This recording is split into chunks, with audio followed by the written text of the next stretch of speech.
사랑하는 성도 여러분, 저는 오늘 출애굽기 10장 21절에서 29절까지 신들의 전쟁, 흑암의 재앙이라는 주제로 함께 말씀을 나누고자 합니다. 이스라엘 백성들은 애굽 땅 고센에서 이렇게 애굽에 살아가고 애굽의 압제하에 있으면서도 하나님의 복을 받아서 생육하고 번성하며 충만하게 되었습니다. 약속의 땅 안에 있을 때에만 젖과 꿀을 먹고 또한 생육하고 번성하게 되는 것이 아니라 애굽 땅 가운데 있음에도 불구하고 하나님께서 그들과 함께 하심에 애굽 땅 가운데에서 생육하고 번성하고 충만하게 되는 복을 받아 누리게 되었다는 겁니다. 그런데 이 하나님의 백성의 번성함이, 생육함이, 충만함이, 흥왕함이 세상 사람들에게는 위협적으로 느껴지기 시작했어요. 그게 바로 바로였습니다. 바로가 하나님의 백성들이 자꾸 충만해지고 자꾸 숫자가 늘어나는 모습을 바라보면서 이들이 힘이 세져서 우리를 정복할 수도 있겠구나. 이들이 쿠데타를 일으켜서 우리를 공격할 수도 있겠구나. 라는 생각을 가지기 시작한 거예요. 그래서 이 바로와 애굽이 더욱 이스라엘을 압제하고 중한 노동을 시키고 노역을 시킴으로 말미암아 하나님의 뜻이 그들의 삶 가운데 이루어질 수 없도록 생육할 수 없고 번성할 수 없고 충만할 수 없도록 공격하고 방해하는 일들을 바로가 행했습니다.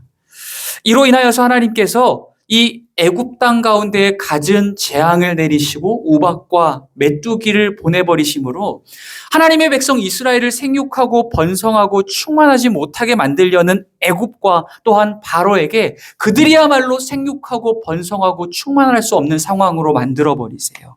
이 우박과 메뚜기를 통해서 애굽 땅에 있는 모든 것들을 다 쓸어버리심으로 황폐한 땅으로 마치 광야와 같이 죽음의 땅으로 하나님께서 그들의 땅을 만들어 버리셨다는 겁니다.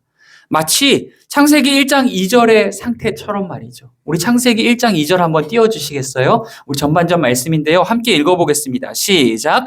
땅이 혼돈하고 공허하며 흑암이 깊음 위에 있고 아멘. 자, 여러분, 하나님이 세상을 창조하시기 전에, 천지를 창조하시기 전에 온 세상의 상태가 이랬대요. 어땠다고요? 땅이 혼돈했고요. 그리고 공허했고요. 흑암이 깊음 위에 있었대요. 하나님이 세상을 지으시기 전에 세상의 상태를 세 가지로 정리해 보자면 뭐예요? 혼돈과 공허와 흑암입니다. 이 세 가지로 정리되어지는 거예요. 이 이스라엘 백성들이 생육하고 번성하고 또한 하나님의 뜻대로 충만해지지 못하도록 공격하는 애굽에 하나님께서 재앙을 내리심으로 그 땅이 혼돈하고 공허한 마치 하나님께서 세상을 짓기 이전에 죽음으로 가득 차 있었던 어둠으로 가득 차 있었던 그 땅의 상태처럼 하나님께서 애굽을 만들어 버리셨다는 거예요. 그런데 여러분, 그럼에도 불구하고 아직 한 가지가 남았어요. 그 땅이 혼돈과 공허 가운데 갇히게 되었고 죽음의 땅으로 황폐해져 가고 있었지만 아직도 한 가지가 남아 있었다는 거예요. 뭐죠?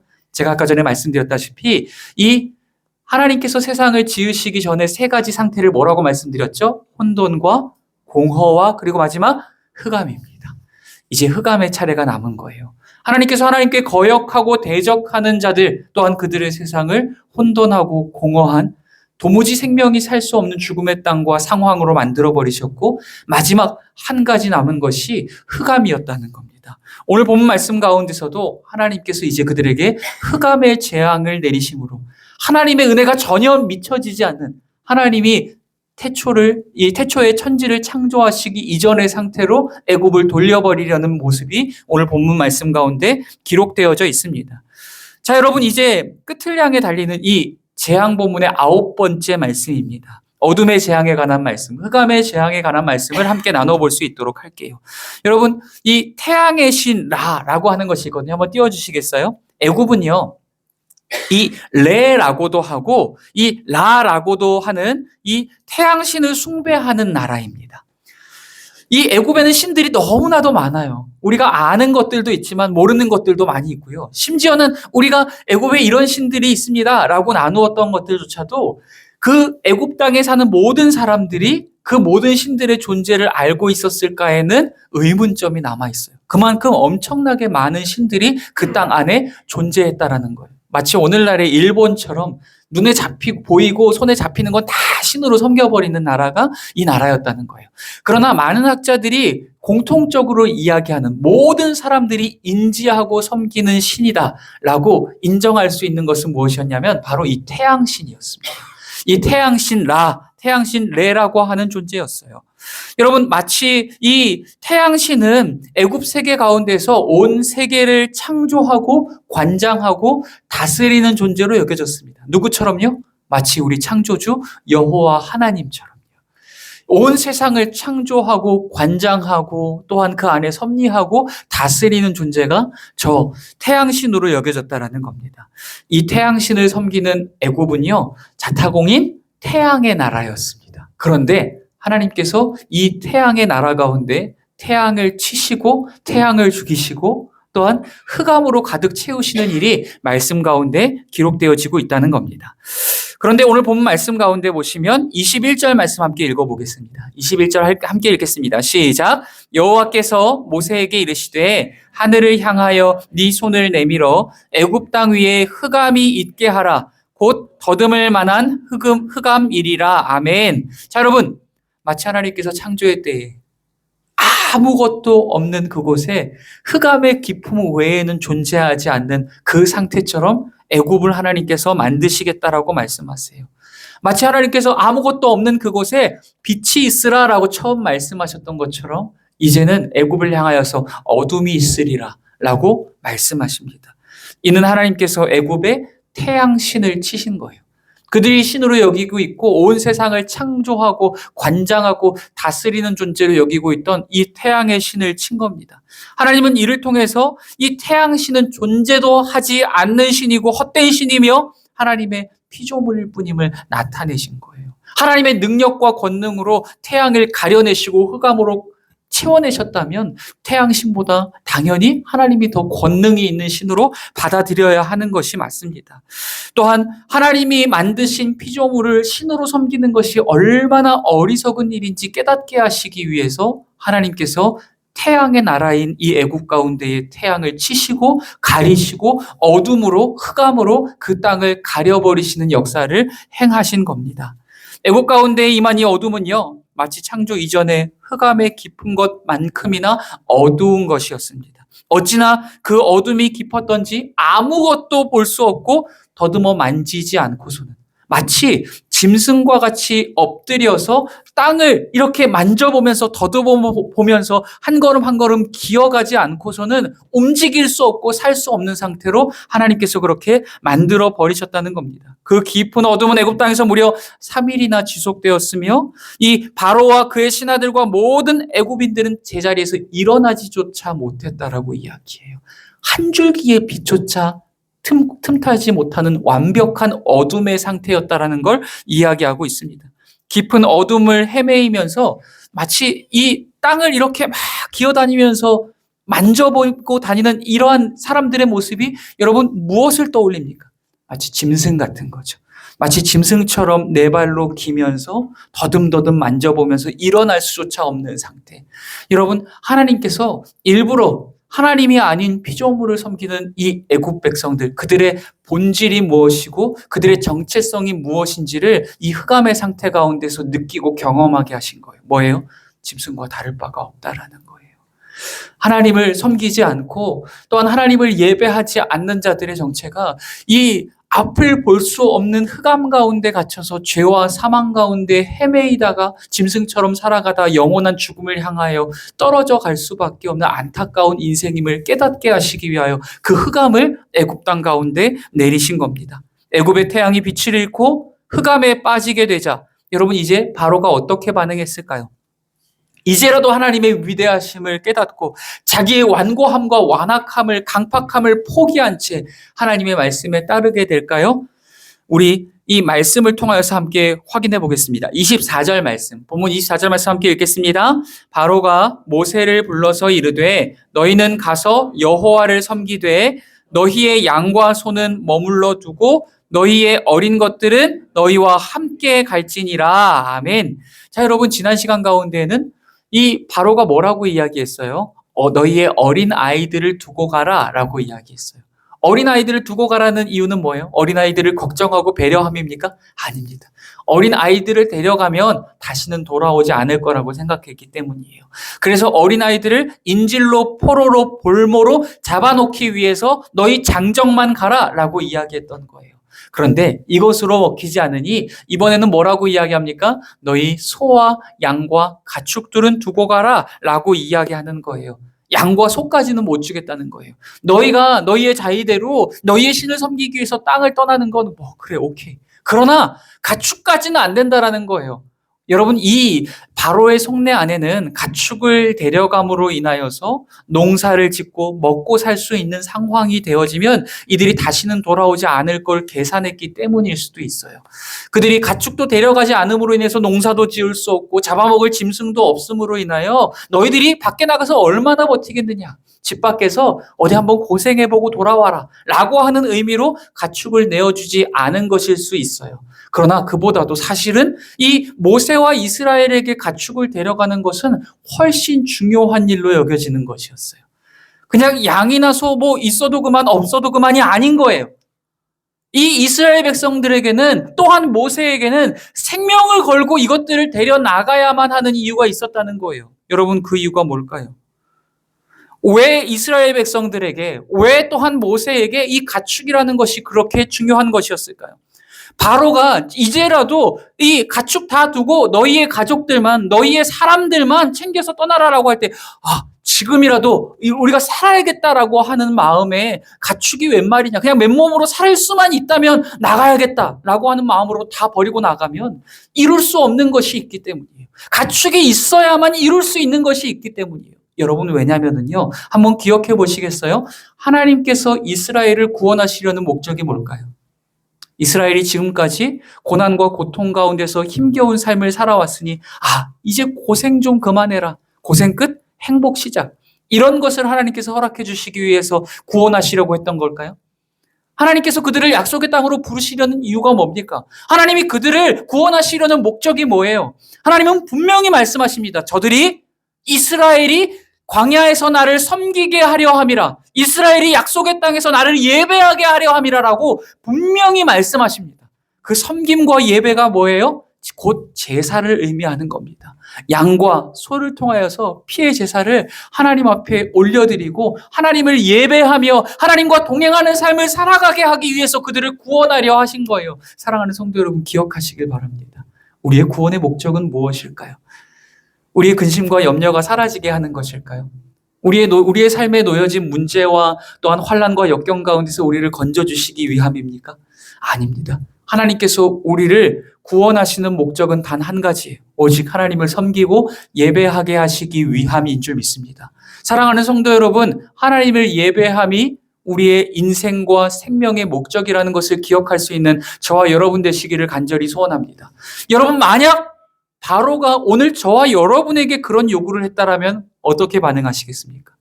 너희가 너희 몸이라도 너희 가족들이라도 챙기고 나갈래? 아니면은 이 가축들과 함께 이곳에서 죽을래? 라고 이야기하면 여러분은 무엇을 선택하시겠습니까? 바로에게 대항하실 수 있겠습니까? 안 됩니다. 가축을 데려나가야 합니다. 양과 소를 데려나가야 합니다. 라고 바로에게 대항하실 수 있겠습니까? 그렇다면 모세는 어떻게 반응할까요? 모세는 자기의 목숨과 이 양과 소를 바꾸는 것과 같은 그러한 반응을 보일 수 있을까요? 하나님의 뜻이기 때문에 데려나가야 한다라고 이야기할 수 있을까요? 바로는 무엇이라고 이야기할까요? 자, 여러분, 이 26절 말씀, 본문 26절 말씀 함께 읽겠습니다. 시작! 우리의 가축도 우리와 함께 가고 한 마리도 남길 수 없으니 이는 우리가 그 중에서 가져다가 우리 하나님 여호와를 섬길 것이며 또 우리가 거기에 이르기까지는 어떤 것으로 여호와를 섬기는지 알지 못하며. 여러분, 바로 이 모세는요, 자기의 생명을 걸고 이 바로 앞에 나아가서 우리가 이 가축들을 데려가야만 합니다. 이것은 나의 욕심 때문이 아니라 우리가 잘 먹고 잘 살기 위함이 아니라 하나님께 제사를 드리고 하나님을 섬기기 위함입니다. 라고 이야기하더라는 거예요. 사랑하는 성도 여러분, 기억하십시오. 사단과 세상은요, 끊임없이 우리가 예배의 자리로 나아갈 수 없도록 우리의 믿음과 삶을 공격하고 유혹하고 미혹하고 넘어지게 합니다.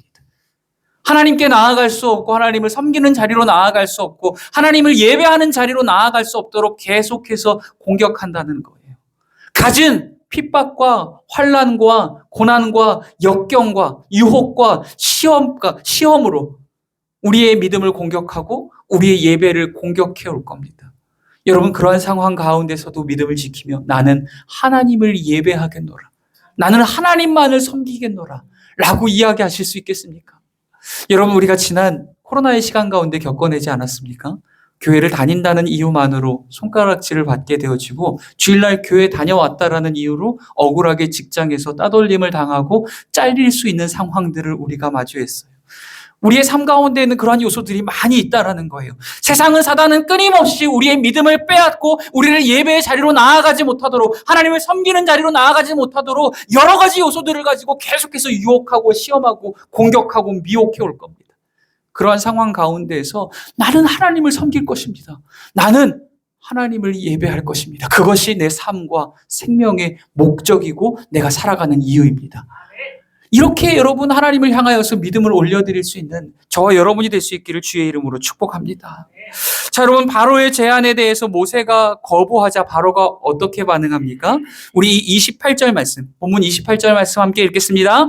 바로가 모세에게 이르되 너는 나를 떠나가고 스스로 삼가 다시 내 얼굴을 보지 말라. 네가 내 얼굴을 보는 날에는 죽으리라. 아멘. 바로는 이제 7번째, 8번째 재앙 때와는 달리 거짓 회개조차도 하지 않아요. 하나님, 제가 잘못했습니다. 하나님, 제가 잘못했습니다. 이제 이 재앙을 물러가게 해주십시오 라는 뉘앙스조차, 흉내조차 내지 않는 모습을 보여내고 있어요. 오히려 이전보다도 더욱 강팍해지고 더욱 완악해진 모습을 본문 말씀 가운데서 보이고 있어요. 뭐라고 이야기합니까? 네가 내 얼굴을 보는 날에는 죽으리라. 네가 내 얼굴을 보는 날에는 죽으리라. 여러분, 창세기 3장에 보면은요, 창세기 3장에 보면 범죄한 아담과 하와가 어떤 행동을 합니다. 어떤 행동을 했죠? 하나님의 얼굴을 피합니다. 하나님의 얼굴을 피해서 하나님의 낯을 피하여 바위 뒤에 숨었더라라고 하는 장면이 말씀 가운데 기록되어져요. 왜일까요? 아담과 하와가 하나님을 피한 이유가 뭐죠? 여러분, 구약에 흐르는 이 정신 기조와 또한 히브리 백성들 안에 있는 이 관념 가운데 하나가 무엇이었냐면, 죄인인 인간은 거룩하신 하나님 앞에 서는 순간 소멸되어진다라고 하는 믿음이 그들 가운데 있었어요. 실로 거룩하신 하나님 앞에 어떻게 죄인이 설 수 있습니까? 거룩함과 죄는 공존할 수 없기 때문이에요. 그래서 하나님 앞에 서는 순간 소멸되어질 수 있다는 거예요. 마치 여러분, 이 아담과 하와가 범죄함으로 인하여서 하나님의 얼굴을 더 이상 마주하여 볼 수 없는 관계가 되어졌어요. 이것을 성경은 뭐라고 얘기해요? 죽음이라고 얘기합니다. 죽음은 다른 게 아니에요. 하나님과의 관계가 깨어진 게 죽음이에요. 범죄함으로 인하여서 우리의 생명의 근원 되신 하나님과 관계가 깨어지게 되어진 것이 죽음이라는 겁니다. 그런데 지금 바로가 이 모세를 자기의 앞에서 떠나가고 내 얼굴을 보지 못하게 하라. 내가 보는 날에는 정녕 네가 죽으리라 라고 이렇게 이야기하거든요. 여러분, 이 바로가 이 말하는 것이 무엇인가요? 단순히 모세 하나 쫓아내자고 이런 일을 하는 건가요? 아니에요. 지금 내 면전에서, 그리고 이 애굽 땅 안에서 여호와 하나님이라고 하는 존재를 쫓아내고 싶은 거예요. 하나님을 이 땅에서 몰아내고 싶은 거예요. 그래서 이 모세에게 내 얼굴을 보지 말라, 내 얼굴을 다시 보는 날에는 내가 너를 죽이리라 라고 이야기하고 있는 겁니다. 그가 말하는 것이 하나님을 쫓아내는 것이고, 이로 인하여서 하나님의 얼굴로부터 멀어지고 하나님으로부터 분리되어지는 것이 죽음이라는 것을 그는 알지 못한 채 하나님과 정반대의 길을 걸으려 하는 어리석은 모습을 말씀 가운데 보여내고 있더라는 겁니다. 이제 그의 고집과 완악함으로 인하여서 그의 아들이 죽게 될 겁니다. 그의 고집과 완악함으로 인하여서 이 자기가 그토록 자랑하고 의지하여 왔었던 애굽의 군대들이 홍해에 수장되어서 죽게 되어질 겁니다. 자기의 고집과 완악함과 하나님을 대적함이 곧 죽음을 향한 길이라는 것을 모른 채 어리석게도 그 대적함과 거역함의 길을 계속 걸어가는 바로의 모습이 오늘 본문 말씀 가운데 기록되어지고 있다는 겁니다. 사랑하는 성도 여러분, 오늘 본문 말씀을 통해서 우리가 반드시 기억해야 할 것이 있습니다. 사단과 세상은 끊임없이 하나님과 교회와 성도를 대적하고 공격할 거라는 사실입니다. 오늘 이 순간에도, 지금 이 예배의 자리에 있는 이 순간 가운데에도 우리의 마음과 생각을 빼앗아 하나님 앞에 내어드리지 못하도록 사단은 끊임없이 일하고 유혹하고 미혹하고 공격하고 있다는 거예요. 지속적으로 우리의 예배와 믿음을 공격할 거라는 사실입니다. 그들의 공격과 방해와 유혹과 핍박은요, 그치지 않을 겁니다. 정도 것이 없어요. 마치 이 애굽의 왕 바로가 자기의 모든 군대가 홍해에 수장되기까지 하나님을 거역하는 일을 포기하지 않았던 것처럼 말입니다. 우리 구주 예수 그리스도께서 재림하시고 사단이 저 무적행의 지옥 깊은 곳에 완전히 갇히기까지 사단은 우리의 믿음을 공격하는 일을 포기하지 않을 것입니다. 여러분 기억하십시오. 사단의 제1의 관심사는 누구일까요? 하나님의 관심사는 늘 하나님의 백성입니다. 사단의 관심사는 누구일까요? 사단의 관심사는 세상 백성들일까요? 하나님을 믿지 않는 자들일까요? 아닙니다. 그렇지 않아요.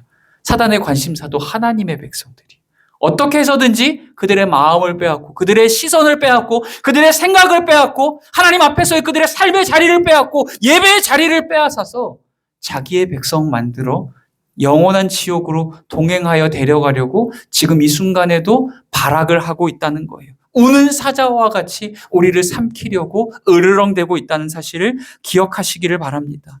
여러분, 또 한 가지 기억해야 할 것이 있어요. 우리는 바로와 그의 군대와 같은 사단과 세상을 우리의 힘과 지혜와 노력과 능력으로 이길 수 없다는 겁니다.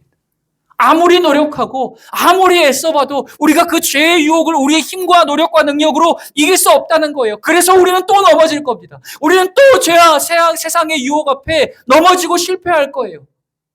여러분, 그럼에도 불구하고 잊지 말아야 할 것은 하나님은 바로의 완악함과 끊임없는 공격 속에서도 당신의 백성 이스라엘을 구원하여 내신 줄 믿습니다. 하나님은 이스라엘 백성들을 약속의 땅으로 인도해 내신 줄 믿습니다. 사단이 죄의 영역들이 또한 세상이 끊임없이 성도를 삼키려 하고 우리를 날마다 넘어뜨리게 하고 있다 할지라도 그럼에도 불구하고 우리가 잊지 말아야 할 것은 하나님은 이스라엘을 구원하셨듯이 우리를 반드시 구원해 내실 줄 믿습니다. 이스라엘을 약속의 땅으로 인도해 내셨듯이 연약한 우리를 영원한 약속의 땅 하나님 나라로 인도해 내고야 마실 줄 믿습니다. 그러니 여러분, 사단이 끊임없이 우리의 연약함을 주목하게 만들고 나는 늘 실수하고 실패하고 나는 안 돼! 라는 것에 사로잡히게 할 때에도 우리 자신을 바라보고 낙심하고 절망하기보다 죄와 세상보다 크고 능하신 온 세상을 이기신 우리 구주 예수 그리스도와 하나님 아버지만 바라보고 그분의 손 붙들고 영원한 하나님 나라를 향하여 믿음의 걸음을 한 걸음 한 걸음 옮겨가시는 오늘 저와 여러분이 될 수 있기를 주의 이름으로 축복합니다. 또한 여러분, 한 가지 기억해야 할 것이 또 있습니다. 오늘 본문에 기록된 이 흑암의 재앙은요, 장차 일어날 어떤 일들을 예표하고 있다라는 거예요. 그게 뭘까요? 온 세상이 흑암에 갇힌 때가 또 한 번 있었습니다. 그때가 언제인지 아십니까? 말씀 띄워주세요. 누가복음 23장 44절 말씀 함께 읽겠습니다. 시작! 때가 제6시쯤 되어 해가 빛을 잃고 온 땅에 어둠이 임하여 제9시까지 계속하며 아멘. 여러분, 6시에서 9시라고 하면 오늘 우리나라의 이 시간으로 환산해 보면 오전 9시에서 12시까지예요. 그러니까 해가 가장 중천에 떠서 해가 가장 밝게 비추고 있을 시간이 저 시간이라는 거예요. 그런데 그럼에도 불구하고 오전 9시에서 12시까지 이 3시간 동안 해가 가려지고 온 땅이 어둠에 갇혔던 적이 있어요. 여러분, 이때가 언제인지 아십니까? 우리 구주 예수 그리스도께서 십자가에 못 박히셨을 때입니다. 여러분, 제가 왜 이 어둠의 일을 두 가지를 연결하고 있는지 아세요? 왜냐하면 한번 보시겠어요? 9번째 재앙이 흑암의 재앙이죠. 그리고 10번째 재앙은 뭐예요? 아들들의 죽음입니다. 장자의 죽음이에요. 지금 이 누가복음 말씀 가운데 기록되어 있듯이 우리 구주 예수 그리스도께서 9시경에 십자가에 못 박히셨어요. 그리고 3시간이 지난 이후에, 이 흑암의 시간이 지난 이후에 죽으셨어요. 하나님의 장자 우리 구주 예수 그리스도께서 그 시간에 죽으셨다는 겁니다. 이 10가지 재앙 가운데 흑암과 아들의 죽음이 연결되어지는 것이 우리 구주 예수 그리스도께서 십자가에 못 박히신 이후에 아들이 죽기 그 이전에 온 땅이 3시간 동안 흑암에 갇혀있던 시간과 연결되어진다는 겁니다. 결국 이 사건은 장차 오실 우리 구주 예수 그리스도, 빛 대신 주님께서 이 땅에 오실 것이고 우리의 죄와 사망의 어둠을 비추어내기 위하여서 이 땅에 오셨지만 요한복음 말씀이 이야기하듯이 세상이 빛됨을 깨닫지 못하고 빛이 무엇인지 깨닫지 못하고 진리와 생명이 무엇인지 분간하지 못한 채 빛 대신 주님을 죽였습니다. 십자가에 못 박아 죽였어요. 빛을 알아보지 못하고 생명을 알아보지 못한 채 생명의 주 되신 예수님을 십자가에 못 박아 죽인 거예요. 주님을 죽인 세상은 소망이 없는 절망과 흑암과 죽음으로 가득 찬 세상과 같았던 거예요. 그래서 하나님께서 그 이스라엘의 해를 가리시고 어둠 가운데 그 땅을 두셨던 거예요. 사랑하는 성도 여러분, 애굽 땅도 마찬가지였습니다. 하나님을 거역하고 하나님의 말씀에 불복종하며 불순종의 길을 계속해서 걸어가고 있는 그 바로와 애굽인들의 모습들이 마치 우리 구주 예수 그리스도를 십자가에 못 박은 자들의 모습과 같더라는 겁니다. 사랑하는 성도 여러분, 그러나 기억하십시오. 결국 애굽 땅에 임하였던 이 흑암이 만들어낸 것이 뭔지 아십니까? 이스라엘의 구원이라는 거예요. 결국 이 흑암을 거치고 아들의 죽음의 사건을 거쳐서 6월절 사건을 거쳐서 온 이스라엘 백성들이 구원을 받게 되어졌다는 겁니다. 여러분, 이스라엘 땅에 임하였던 우리 구주 예수 그리스도께서 십자가에 못 박혀 계실 때에 온 땅이 3시간 동안 흑암에 갇혀 있었어요. 그러나 그 흑암의 시간이 거치고 또한 우리 구주 예수 그리스도께서 죽으심으로 인하여서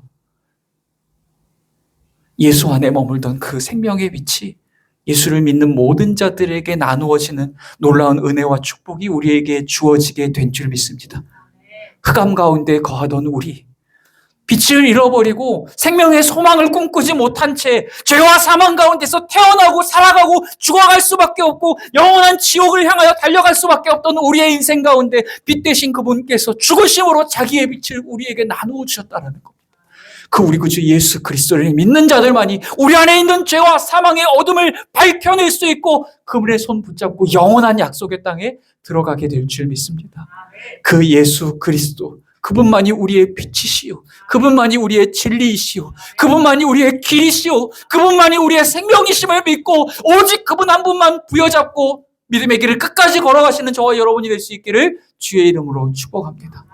우리 함께 기도하고 찬양하고 기도하는 시간 가질 수 있도록 하겠습니다. 사랑과 은혜가 많으신 하나님 아버지, 오늘도 귀하고 복된 말씀 나누게 하시니 감사합니다. 애굽에 임하였던 어둠은 이 예수 그리스도께서 십자가 위에 못 박히실 때에 임하였던 어둠과 같습니다.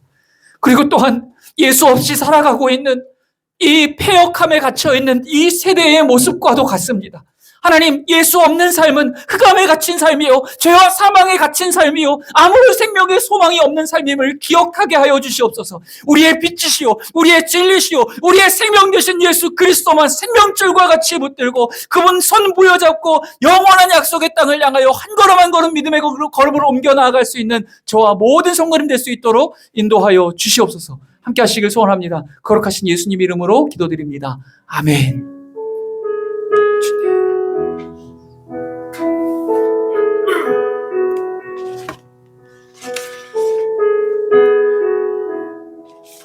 우리 함께 찬양하겠습니다. 빛 되신 주, 빛 되신 주, 어둠 가운데 비추사 내 눈 보게 하소서. 예배하는 선한 마음 주시고 산소만이 되시네. 다시 한번 고백합니다. 빛 되신 주, 빛 되신 주, 어둠 가운데 비추사 내 눈 보게 하소서. 예배하는 선한 마음 주옵소서. 예배하는 선한 마음 주시고 산소만이 되시네. 나 주를 경배하리. 나 주를 경배하리. 엎드려 절하며 고백해 주 나의 하나님. 오 사랑스러운 주님, 존귀한 예수님, 아름답고 놀라우신 주, 알 수 없네, 다 알 수 없네.